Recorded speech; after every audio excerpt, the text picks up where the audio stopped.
Hello दोस्तों, आप सभी को करियर क्लास में स्वागत है। तो चलिए आज का टॉपिक हम स्टार्ट करते हैं। आज हम पढ़ेंगे हिंदी व्याकरण, और हिंदी व्याकरण में क्या पढ़ेंगे? संज्ञा। क्या पढ़ेंगे आज? संज्ञा। तो देखो, सबसे पहले बेसिक से समझते हैं। यदि आप चाहे बिहार बोर्ड से हो या CBSE बोर्ड से हो, आप सभी के लिए फ़ायदामंद होने वाला है, तो ध्यान से पढ़िए। तो देखिए क्या है संज्ञा। तो सबसे पहले समझते हैं संज्ञा क्या होता है। तो संज्ञा से पहले हम समझते हैं संज्ञा का संधि विच्छेद क्या होता है। तो संज्ञा है जो सम प्लस ज्ञा से मिलकर बना शब्द। सम प्लस ज्ञा से मिलकर क्या बनता है? संज्ञा। तो देखो सम प्लस ज्ञा, तो सम प्लस ज्ञा से मिलकर बना शब्द क्या है? संज्ञा। आप समझना, सम एक उपसर्ग है। अब बोलिएगा सर उपसर्ग क्या होता है? तो जो किसी शब्द के पहले लगता है उसको क्या बोलते हैं? उपसर्ग। जैसे हम बोले राम, क्या बोले? राम। अब बता, राम का संधि विच्छेद क्या आता है? रा जोर म, रा जोर म। तो रा जोर म क्या आता है? राम। तो सबसे पहला शब्द क्या आया? रा। रा क्या हो गया? उपसर्ग। और अंतिम पर जो होता है उसको क्या बोलते हैं? प्रत्यय। उसको क्या बोलते हैं? प्रत्यय। तो सबसे पहले हम समझते हैं वही हम सम एक उपसर्ग, क्योंकि देखो सबसे पहला शब्द क्या आया? सम, इसीलिए सम क्या हो गया? एक उपसर्ग। और उपसर्ग को क्या बोलते हैं? शब्दांश भी बोलते हैं। और तथा ज्ञा, ज्ञा मतलब होता है ज्ञा को धातु, संस्कृत का एक शब्द धातु होता है, जिसे हम क्या बोलते हैं? धातु। क्या बोलते हैं? धातु। और इसको हिंदी व्याकरण में इसी को क्रिया बोलते हैं या वर्ण बोलते हैं। ठीक है। इसके बाद सम का अर्थ क्या होता है? तो सम का अर्थ होता है अच्छी तरह, ठीक ढंग से या भली भांति किसी भी चीज को समझना।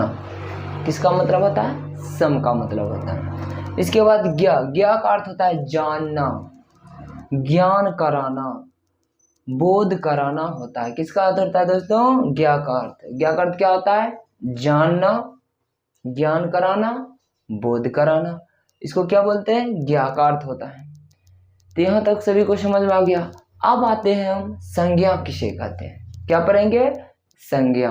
तो संज्ञा में सबसे पहले संज्ञा का परिभाषा समझते हैं। तो परिभाषा क्या होता है?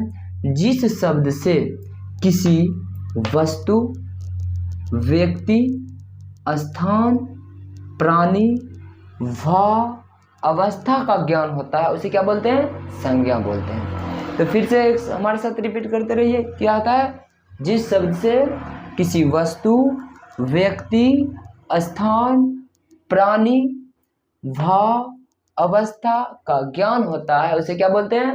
संज्ञा बोलते हैं। उसे क्या बोलते हैं? संज्ञा बोलते हैं। हाँ, कमेंट करते रहो और लाइक और शेयर करो, ग्रुप में जोड़ो। क्या नाम? देखो विनीत कुमार कह रहा है सर प्राणी क्या होता है। सही बता रहे हैं, बारीकी से समझो ना, अभी तो सिर्फ परिभाषा लिखा है। चलो ध्यान दो। तो क्या होता है परिभाषा? जिस शब्द से किसी वस्तु, व्यक्ति, स्थान, प्राणी व अवस्था का ज्ञान होता है उसे क्या बोलते हैं? संज्ञा बोलते हैं। अब जैसे देखो विनीत पूछा प्राणी क्या होता है। देखो तुमको बारीक सी सब चीज समझा रहे हैं। देखो प्राणी बोलता है तो सबसे पहले हम समझते हैं क्या? प्राणी। ये बोलता है प्राणी परेशान है। देखो प्राणी में क्या आता है? जैसे हो गया पशु, पक्षी, पशु पक्षी सब क्या है? प्राणी है। गाय क्या है? प्राणी है। अब कोई दिक्कत नहीं ना?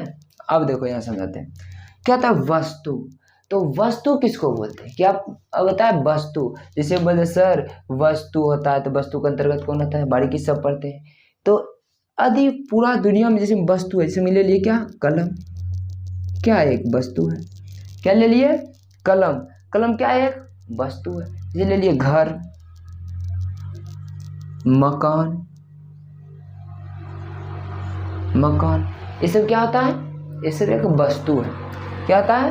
वस्तु है। अब बोलेगा सर वस्तु किसे बोलते हैं?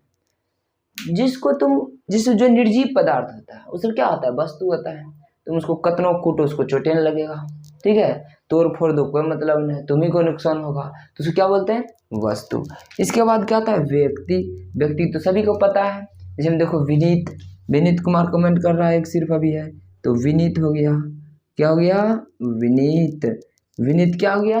एक व्यक्ति है। जैसे हम राम ले लिए, सीता ले लिए, सब क्या है बताओ?